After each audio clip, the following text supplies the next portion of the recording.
I heard my wife's first love was about to die. His only wish was to have a wedding with my wife, Ava. The moment she agreed, I notified the system. Please disconnect me from this world. Ava had asked for a divorce twice. Both times, I failed to make it to the courthouse. It was not until I lay on the operating table as a terminally ill patient, with her as the lead surgeon, that she looked at me, horrified and desperate. How could it be you? What broke her even more was the fact that I would die at her hands, according to the system's setting, leaving her with eternal guilt. Ava is a surgeon, recognized as having golden hands at the hospital. She's very busy, so busy that she notified me of the divorce through iMessage. Find some time to get the divorce done. Romeo is emotionally unstable. He can't wait. I looked at the cold dishes on the table. The edges of the cream cake were starting to melt, just like our relationship, which had crumbled after 10 years. From school uniforms to wedding clothes. I made several calls. She did not answer until the fourth one. Her voice was indifferent. What is it? I was busy. Instinctively, I wanted to apologize. I thought she was in surgery. Doctors always have to be responsible for their patients. But then I heard a man's soft laughter on the other end. The clothes are off. Come quickly. Blood rushed to my head instantly. Ava, we're not divorced yet, are we? She calmly explained. You misunderstood. We were giving Romeo's dog a bath. I closed my eyes, my nails digging into my flesh. Ava, if we divorce, I will disappear. This is the original setting of the system. No one can change it. She did not say anything, and I heard movement on her end. I guess she had moved to a different place to take the call. She lowered her voice. James Miller, I have explained many times it is just a ceremony. After we fulfill his wish, we will remarry. Why do you always threaten me with disappearing? When she calls me by my full name, it usually means she is angry.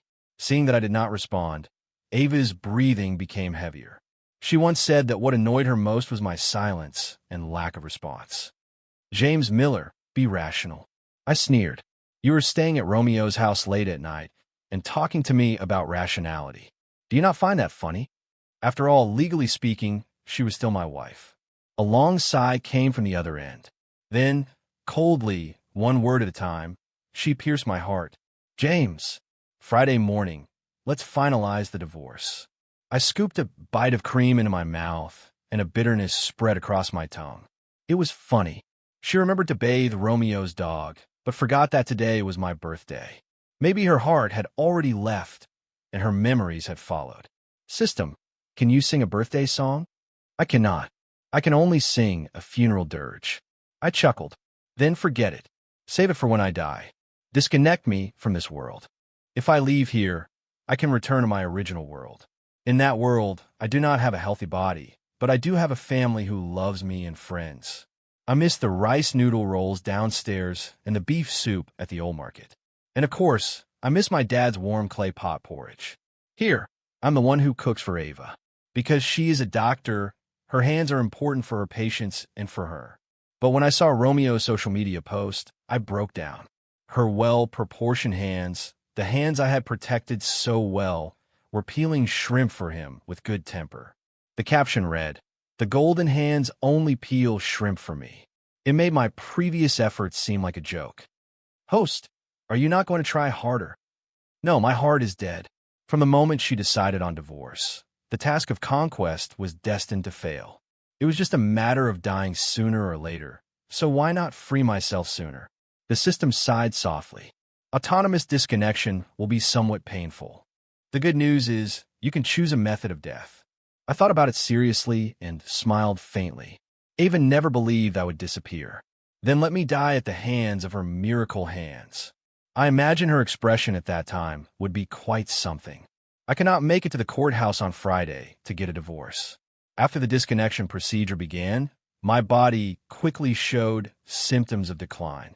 With an extremely low immune system, I developed a fever. My lips were so dry that they cracked. I instinctively called out, Ava, water. In the past, whenever she was home, I could always drink water at just the right temperature. I liked and had gotten used to her accommodating me in small things. But when I opened my eyes, I remembered she had already moved out. On the day she agreed to marry Romeo. He is my mentor's son. For the sake of my mentor, I have to take care of him. He is almost dead. It is just a wedding ceremony. Be generous. That day, I stared at her in a daze. If it is just a ceremony, why do we need to get a divorce certificate? She lowered her eyes, her fair and delicate face covered with a layer of frost. We cannot let him be the third party, can we? Yes, we had not legally divorced. Would that not make him the third party? It turned out she wanted to do the whole act. I looked at her indifferently. Ava, if we divorce, I will never remarry you. She froze for a second, dropped her suitcase, and grabbed my arm tightly. What did you say? If you're not with me, who will you be with? You said that you are an orphan in this world, and besides me, you have no other family. Maybe she grabbed me too hard, or maybe her words pierced my heart. I pushed her away patiently. Let go. You were the one who did not want me first. But she did not care and threw herself into my arms. Thinking of our 10 years together, I could not help but tear up. James, if you are sad, I will feel even worse. How could I not want you? She comforted me awkwardly, kissing me from my lips all the way to my Adam's apple. She said she was an orphan and her mentor had taken care of her a lot since she was a child. She said Romeo was just a younger brother. I believed her. After all, he had a rare terminal illness and was almost dying, was he not? The system said that if I restored the marriage relationship within 3 months, the task would not be considered a failure. Until a week later, I went to the hospital to bring her some nutritious soup. Passing through the open-air parking lot, I saw Romeo sitting in the driver's seat. The windows were all open. She stood outside, her hands in her white coat pockets, looking graceful. The next moment, she bent down and kissed her so-called younger brother. It felt like a bucket of cold water had been poured over me. I numbly watched her stretch out her fair, slender fingers and coquettishly rub his head. Good, go home and rest. He seemed to mumble something, then put on sunglasses and drove away.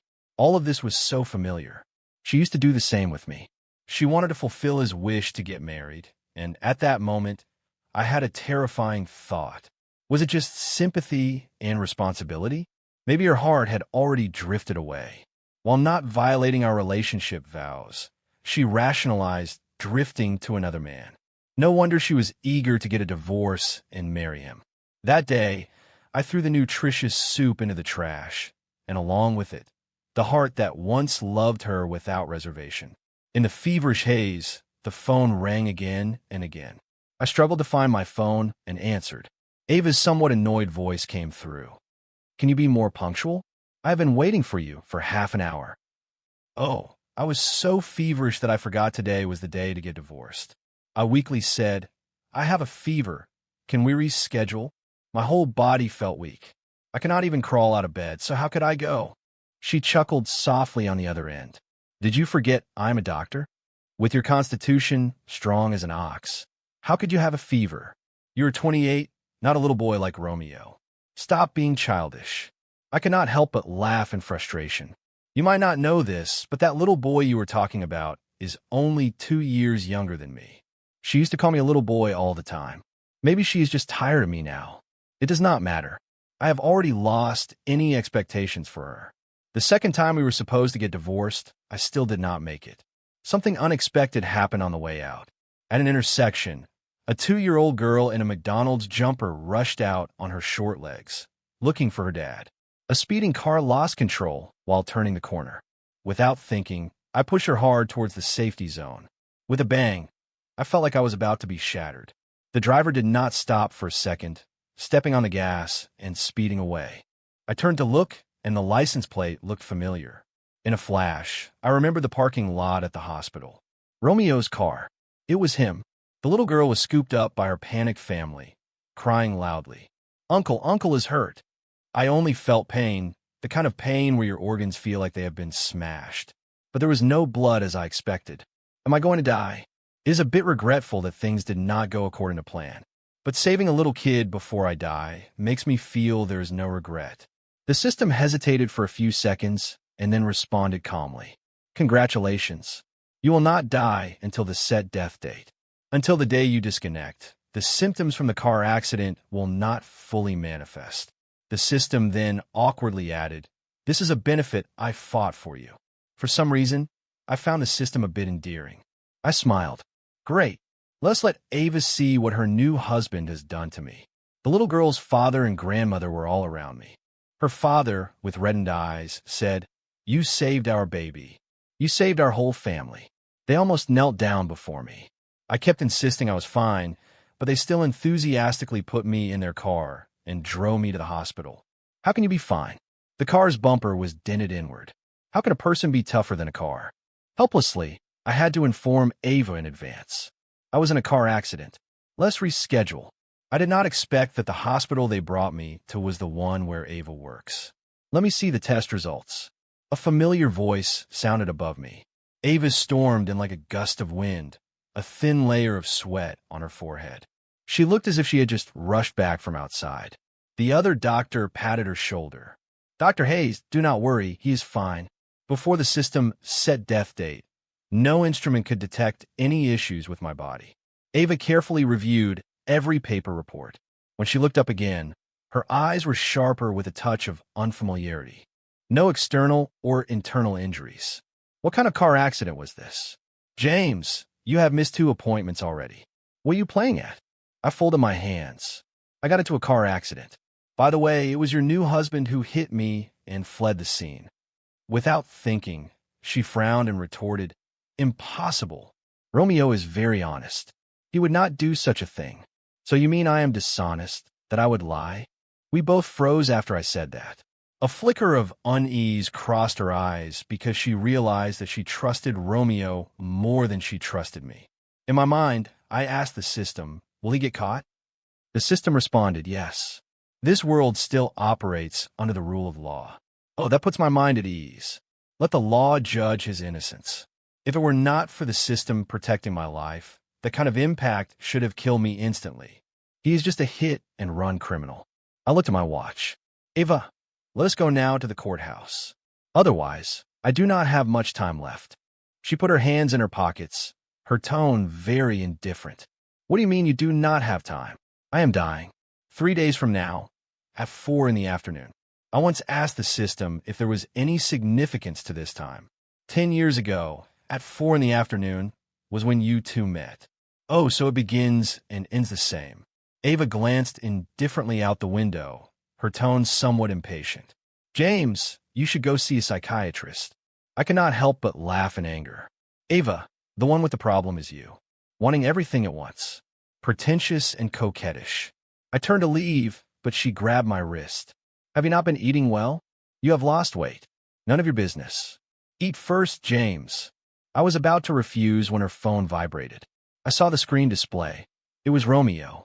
Ava instinctively let go of my hand. He was whining on the other end, saying he had a nightmare and was scared. Ava softly comforted him. She glanced at me and then said to him, "Mitchum, I will be back soon." As she ended the call, a flicker of hesitation crossed her eyes. "James, you should go eat." I sneered inwardly. Was it really a nightmare, or was it guilt and fear after hitting someone? Serves him right. Ava chose him again and missed what could have been our last meal together. I wonder if she will regret it when she thinks back on this later. The final countdown of my life began. I lay on the cold operating table, waves of pain as if my organs were being shredded, hitting me one after another. "It is okay, just bear with it. Soon, I will be able to go back and have my dad's warm clay pot porridge again."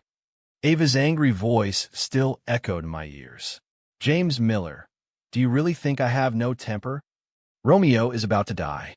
Can you not be more generous?" This was because of my 3rd missed appointment.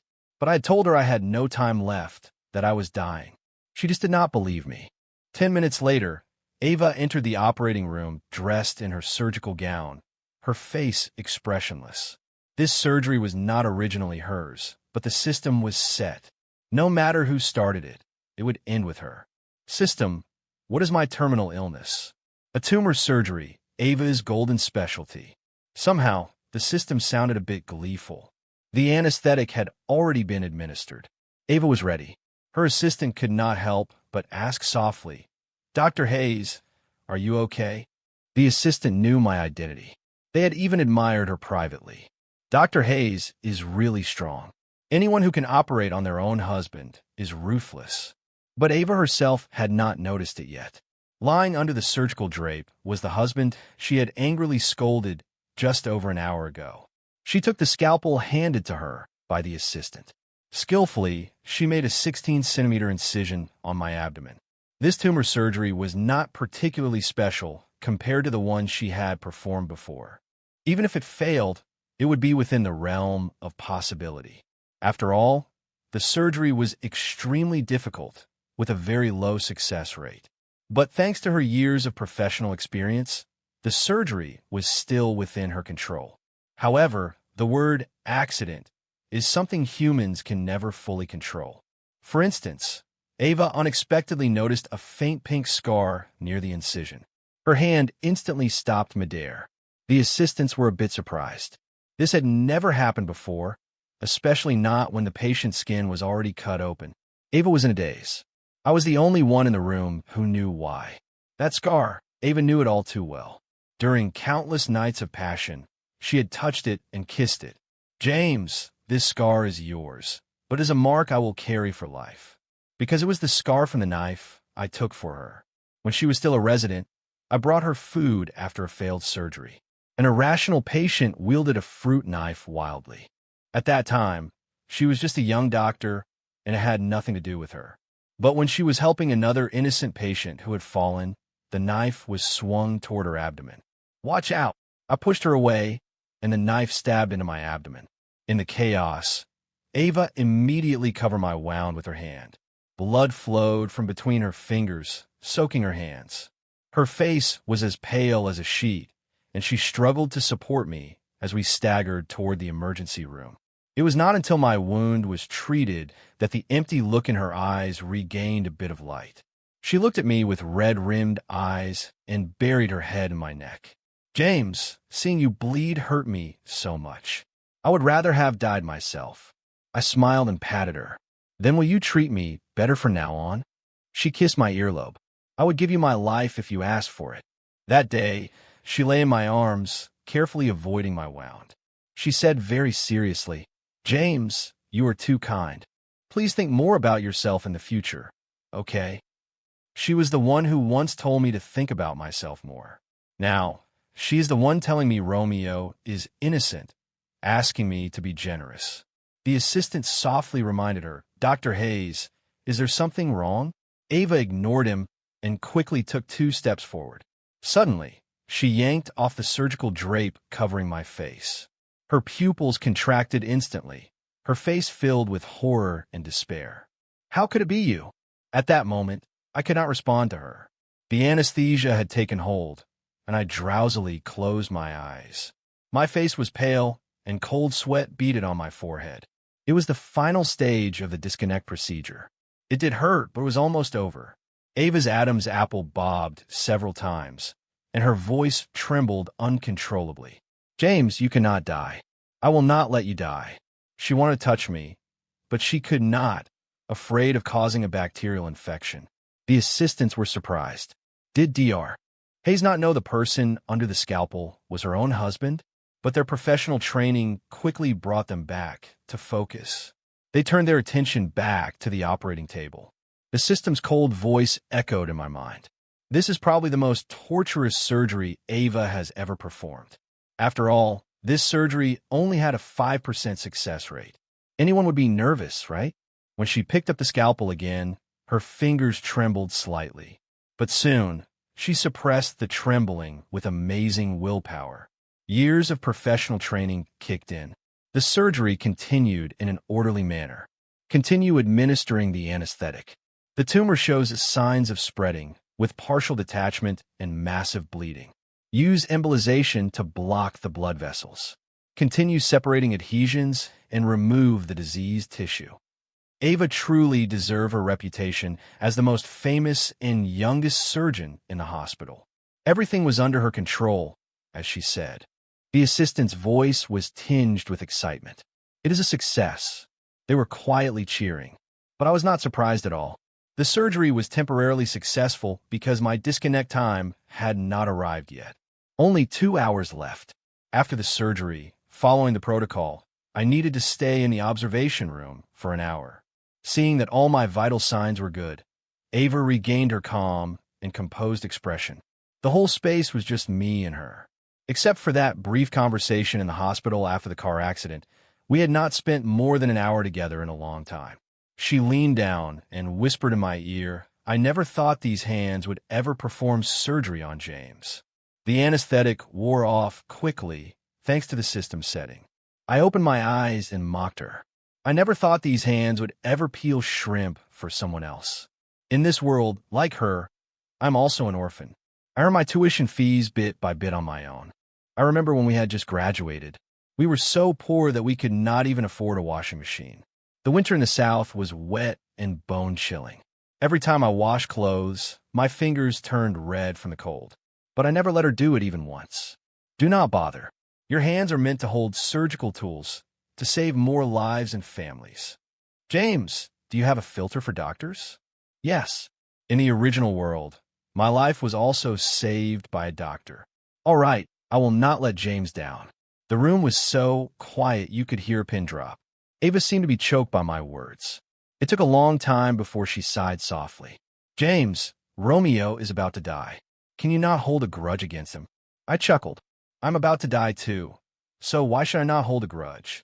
Ava's eyes darkened instantly. You will not die. Do you not trust my skills? Perhaps realizing that I was now a patient too, her voice softened a bit. When did you get this illness? The day you said you wanted a divorce and did not believe I would disappear. She was choked by my words again, so she had to change the subject. I know you do not like scars, so I stitched the incision very neatly for you. The scar will be minimal. I did not respond. The silence in the air made her feel a bit uneasy. She wanted to say something more, but a nurse came in. Dr. Hayes, your phone has been ringing nonstop. James, I need to take this call. After a while, when Ava came back, her expression was a bit unnatural. James, I have an urgent matter to attend to. I will have the nurse take care of you. I knew exactly what she was going to do. Her original plan was to divorce me in the morning and hold a lawn wedding with Romeo in the afternoon. Dr. Hayes, you really are a master of time management. You are busy enough. Ava, I only have less than 2 hours left in this world. Are you sure you do not want to say your final goodbye? Actually, I did not want to spend much more time with her either. If she stayed, I would consider it as her last bit of sincerity toward our years of relationship and marriage, and I would reciprocate appropriately. I would let her feel a little less guilty.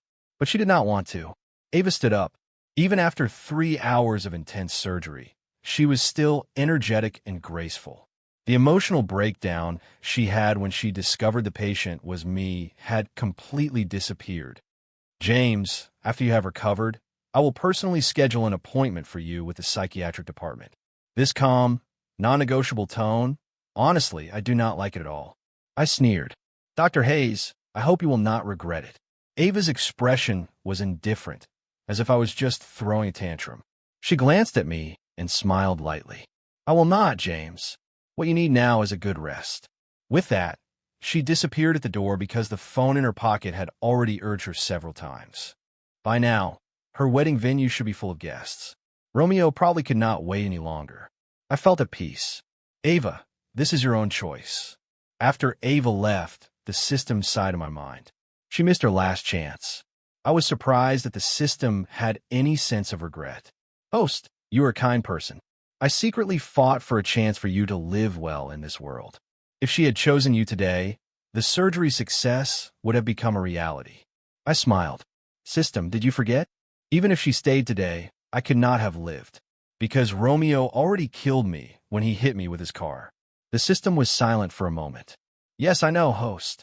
Do you want to know why Romeo was speeding that day? Because he was rushing to the airport to pick up Ava. That is right. It was the day Ava came back from a business trip. He was in a hurry to pick her up because Ava needed to rush to divorce me. The cause and effect of fate. I sighed softly.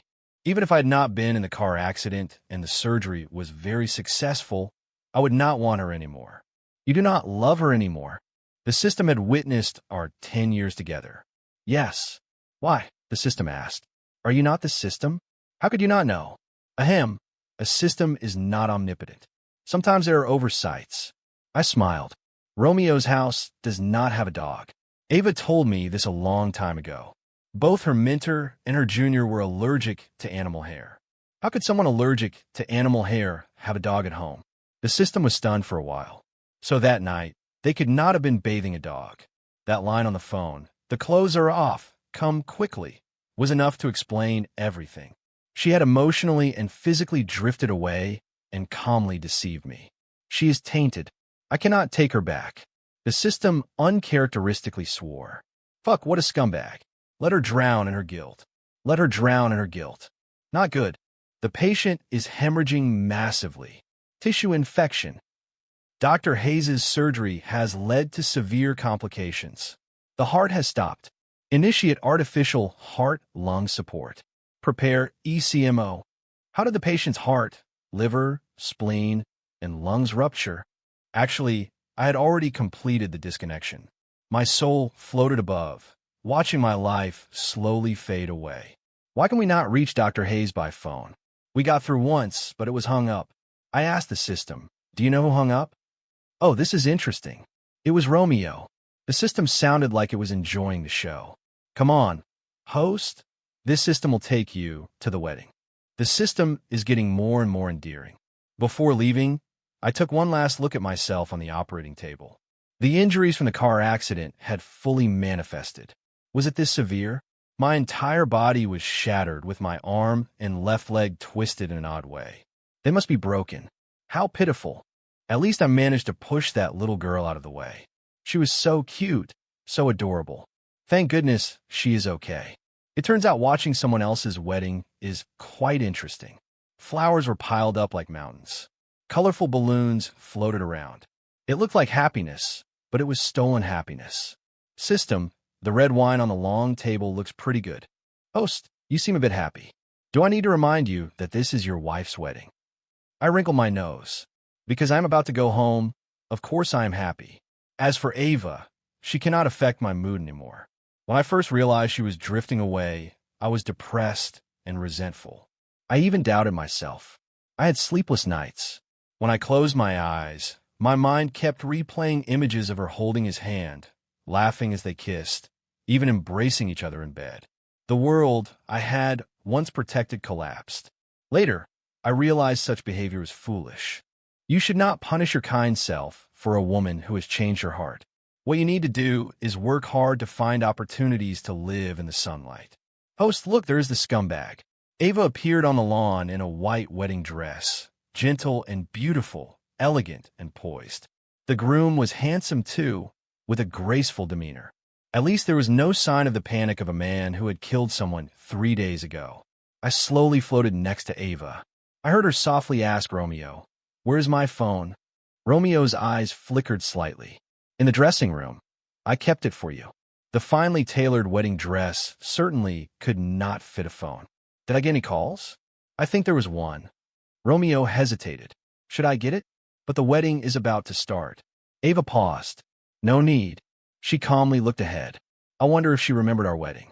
We were so poor we could only afford silver rings, yet we were so happy.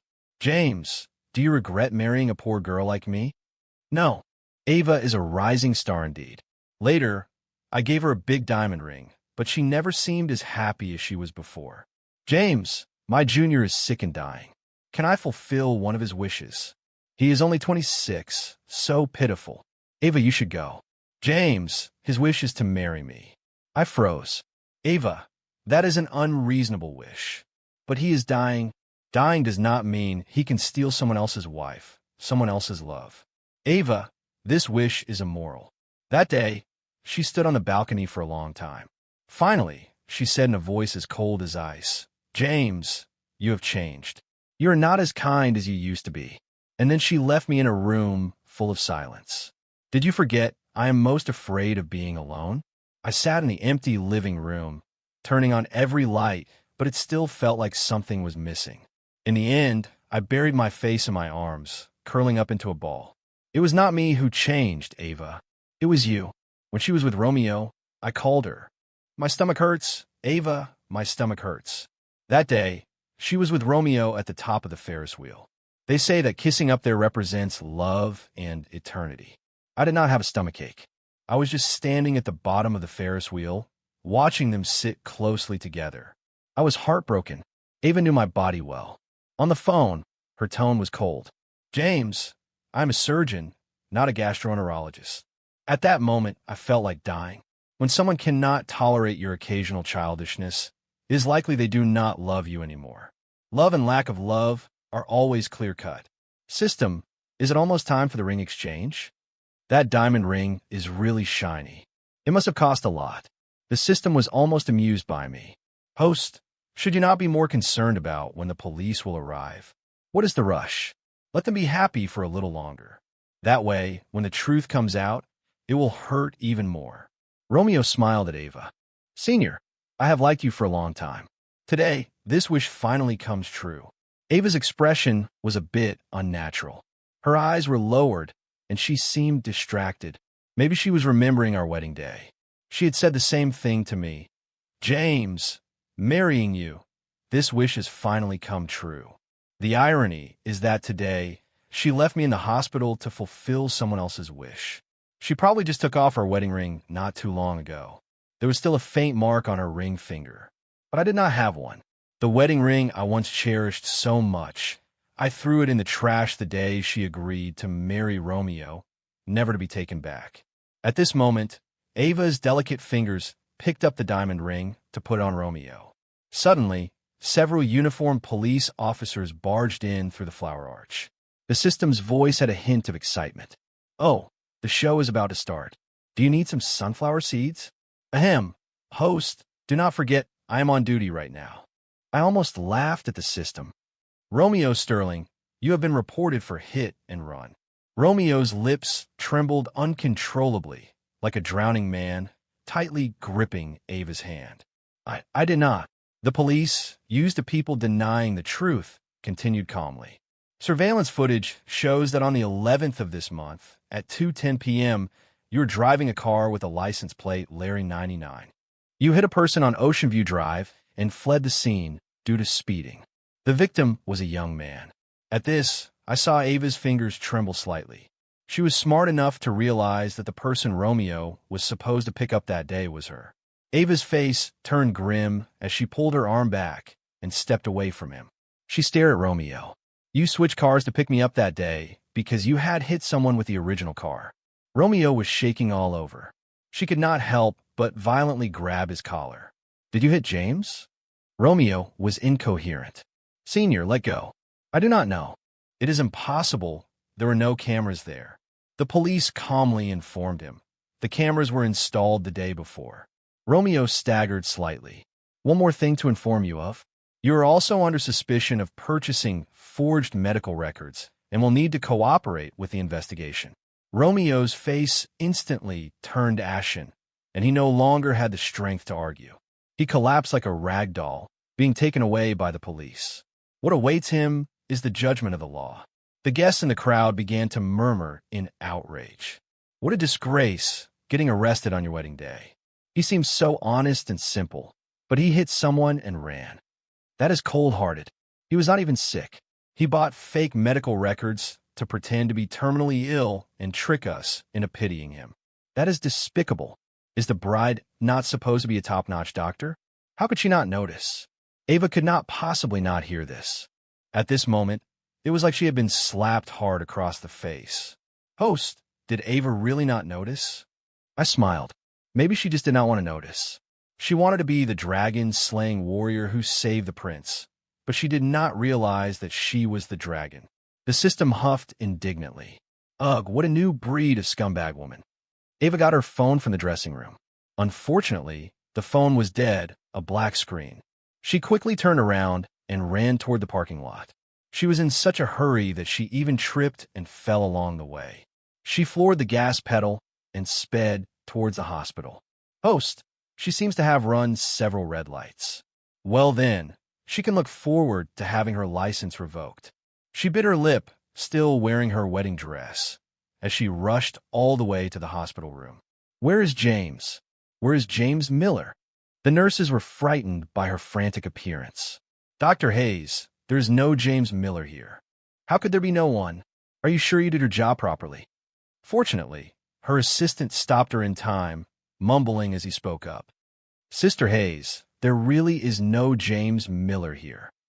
Usually calm and composed in her work, Ava was now losing her mind and her composure. That is impossible. Where did he go then? James Miller is in the morgue. Ava staggered a bit. She grabbed the assistant by the collar. That is not possible. He was fine just a while ago. The surgery was successful. What nonsense are you talking about?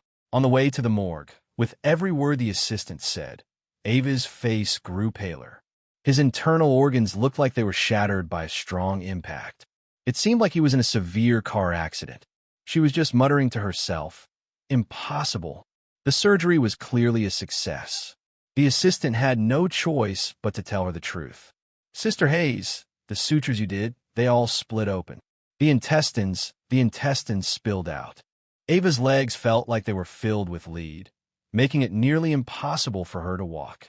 And the tumor spread, invading the surrounding tissues. It was like a heavy hammer striking her heart. These words meant that her surgery had failed. The miracle hands had utterly failed. She had performed countless surgeries, but the one on her own husband's tumor had failed. It was a devastating blow to her confidence. No matter how calm Ava appeared, she could not hide the cold sweat covering her forehead. When did he pass? 1 hour after you left the hospital. What was she doing then? Attending a wedding. Her wedding with Romeo. Amidst the flowers and balloons, celebrating joyfully, her husband was entering the final phase of his life. Ava hesitated several times before daring to lift the white sheet off of me. Her hands shook as if she had Parkinson's. Just lift it already. Lifting it will complete the system process. Then I can go home and have my dad's porridge. Ava finally closed her eyes and pulled it off in one motion. I also saw my own corpse. TSK. The face is still recognizable, but the body is shattered beyond recognition. The system sighed beside me. At first, Ava calmly looked at my body. Then she gently stroked my face, as if with tenderness. Finally, she lifted my hand to her lips. James, get up. Come on, let us go home. We will not divorce anymore. We will never divorce, okay? The room was silent. No one answered her. The assistant stood helplessly at the side, not knowing what to do. Ava clung to my body, refusing to let go. Her state gradually became more and more frenzied. James Miller, you damn well answer me. Get up, let's go home, please. James, I am really begging you. Her tears dripped onto my neck. I do not like this system. Will this not make my body dirty? Host, it is almost over. Just hang in there. How much longer? By midnight, you will be back in the original world. All right, just a few more hours. The body could not be taken home. Ava was persuaded by the hospital leadership to go home. It would not look good for a top surgeon to be sitting in the morgue, losing her mind. You still need to handle his funeral arrangements, right? Ava kissed my forehead several times. I frowned as I watched. Even the system could not help but mutter, "Crazy woman." After repeated urging from her colleagues, Ava finally walked out of the morgue in a daze. She calmly asked her assistant, "Did James say anything before he left?" He did. Ava's eyes lit up for a moment. He said, "Congratulations on your wedding. I hope we never meet again." Sister Hayes, what is wrong?" Ava collapsed heavily to the ground. Her knees hit the floor with a loud thud. She seemed to forget the pain and quickly got back up. Limping, she walked out. "I want to go home." James said his stomach hurts. She used the key to open what was once our home. It was pitch black inside, with only the lights from the city outside illuminating the darkness. She seemed unsure of where the light switch in the living room was, because whenever she came home, the lights were always on. I would be waiting for her on the couch. She called out, "James." Of course, there was no response. Suddenly, there was a clattering sound from the room. Ava rushed to the bedroom. A few seconds later, it was as if all the strength had drained from her. There was no one in the bedroom, of course. It was just the sound of a picture frame falling to the floor. Under the bright fluorescent light, she stood there in a daze. For a while, the whole house felt empty, like a model home that had never been lived in. "Host, you did a great job. I will not leave her any chance to reminisce." "That is right. I threw out or donated everything that was mine. The photos in the frames only showed her half of the image. Even the wedding photo was split in half, with her half lying torn on the floor. Finally, she slid down the wall, utterly drained. She held her head in her hands, just as I had when I first discovered her betrayal, curled up in one spot, unable to believe it yet unwilling to accept it. 10 years, not 10 days. At first, she cried softly, then it turned into loud, gut-wrenching sobs. James, I was wrong. I was really wrong. Please come back, okay? I am begging you. Please come back. She probably forgot that she once said, "Is it reasonable for a strong woman like me to cry?" But now, she is anything but reasonable. A white light flashed. Host, goodbye. I knew it was time to go home. Host, will you forget me? Never, system, you are too adorable. Thank you for accompanying me on this unique journey. Goodbye. Goodbye. I'm going home. Ava had not been in the operating room for a long time. She developed a stress reaction. As soon as she stepped into the operating room, it was as if she saw James lying there. Her instinct was to run away. Dr. Hayes, are you really going to perform the surgery today? Yes. Ava nodded to her assistant. James liked me being a doctor. How can I be a doctor if I do not perform surgeries? She gave a bitter smile, but still put on her surgical gown. Administer the anesthesia. Make a 15-centimeter incision. At first, everything seemed to be going smoothly, until the patient's blood began to gush out. Ava started having difficulty breathing. Cold sweat dripped down her temples. Her mind kept flashing back to James lying on the operating table, James lying in the morgue. So much blood. The blood during surgery. The blood from years ago when James took a knife for her. Will you be nicer to me from now on? Of course, I would give you my life. The scene shifted to James pleading with her, filled with helplessness. After the divorce, I will disappear. James, stop using disappearing to force me, okay? James, you should see a psychiatrist. James, go see a psychiatrist. I will arrange it. Ava, the one who is sick is you. Yes, she was really sick. They had worked so hard to build a home together. A warm, cozy home, where a small light always awaited her return. A place where a lonely heart could find solace. How could she not cherish it? Maybe the comfortable days became too monotonous, a bit boring. The pressure of performing surgeries every day, the burden of her reputation, she needed an outlet. Romeo just happened to come into her life. He admired her, clung to her, and she could not shake him off. He was a completely different person, a vibrant, fresh presence. Many times, sitting alone in her car, she thought, just indulge once. Indulge once, and then return to James. She was a doctor. How could she not notice Romeo's health condition? He gave her the report, and she just believed it. Ignorance is bliss. She pursued the divorce with James. Only by getting divorced could she quell that deep-seated sense of guilt. She could not stand the idea that in James's eyes, she was equated with infidelity. Her actions were like robbing Peter to pay Paul, more like walking a tightrope with every step. In the end, she fell into the abyss, shattered beyond repair. That home, the home with James, she could never return to it. Dr. Hayes, what is wrong? Dr. Hayes, the patient is hemorrhaging. Is spreading. This is bad. It is invading the surrounding tissues. Later, her colleagues at the hospital would often talk about it over meals or use it as a cautionary tale. That surgery was a complete failure. The lead surgeon ran out in the middle, causing irreversible harm to the patient. The lead surgeon was sentenced to 3 years in prison. After James's death, Ava was no longer the golden surgeon. She could not even be a doctor anymore. James's favorite doctor. When Ava was released from prison, it was during the worship season. I will take that bouquet. My husband liked lilies. James's grave was very clean. It seemed like someone often came to visit. A bright smile in the photo on the tombstone tugged at her heartstrings. James was still so young. But in these 3 years, she had aged as if 30 years had passed, looking old and haggard. Just as she was about to reach out and touch the photo, a 6- or 7-year-old girl's voice came from behind. Do not touch, do not touch. You are not allowed to pay respects to my godfather. She was the little girl James had once saved. Go away, go away. You married another man and caused my godfather's death. You are not welcome here. Ava gave a bitter smile. She had not expected James to be so ruthless, not even letting her handle his funeral. He entrusted everything to the little girl's family. Ava walked out of the cemetery in a daze. She looked up at the gray sky, feeling as if the sky was about to cry. "It is raining, run." With a roar, a torrential downpour fell. It was as if she was back in that summer again. She was a graduate student, and James was an undergraduate senior. "Do not get wet. I have an umbrella." James had gently entered her long, lonely world like that. By the time they reached the dormitory building, his shoulder was soaking wet. She was still dry, and she felt guilty. He had completely taken care of her. He smiled, his eyes bright.